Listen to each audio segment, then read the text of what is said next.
భారత్ లేకుండా ప్రపంచం అన్నటువంటిది అసాధ్యం. ఇది ప్రపంచమే గుర్తించింది. పెద్ద పెద్ద దేశాలన్నీ గుర్తించినాయి సచ్చినట్టు. అందుకనే ఏ ఇన్సిడెంట్ జరిగినా, మేజర్ ఇష్యూ జరిగినప్పుడు పెద్ద దేశాలతో పంచుకునేటటువంటి సందర్భంలో భారత్కి కూడా ఫోన్ చేస్తున్నారు. ఒకప్పుడు మనం అందరికీ ఫోన్లు చేసుకునే స్టేజ్ నుంచి ఇప్పుడు మనకి అందరూ ఫోన్లు చేస్తున్నారు. తాజాగా అమెరికా భారతదేశాన్ని G7 మీటింగ్ కోసం పిలిచింది. ఈ విషయాన్ని అమెరికన్ ట్రెజరీ సెక్రటరీ బెసెంట్ అధికారికంగా ప్రకటించారు.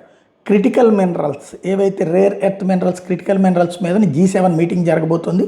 దానికి భారతదేశాన్ని కూడా పిలిచాం అన్నటువంటి విషయాన్ని అమెరికానే అధికారికంగా ప్రకటించింది.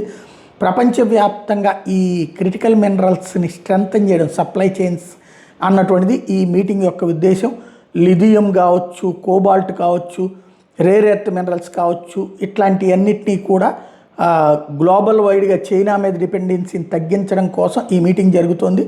అయితే భారతదేశం ఇంతవరకు అధికారిక ప్రకటన ఏమీ చేయలేదు. చైనాకి వ్యతిరేకంగా G7 దేశాలతో ఈ యాక్టివిటీ చేస్తున్నట్టు అమెరికాకి, ఆ మీటింగ్కి భారత్ వెళ్తుందా లేదా చూడాలి.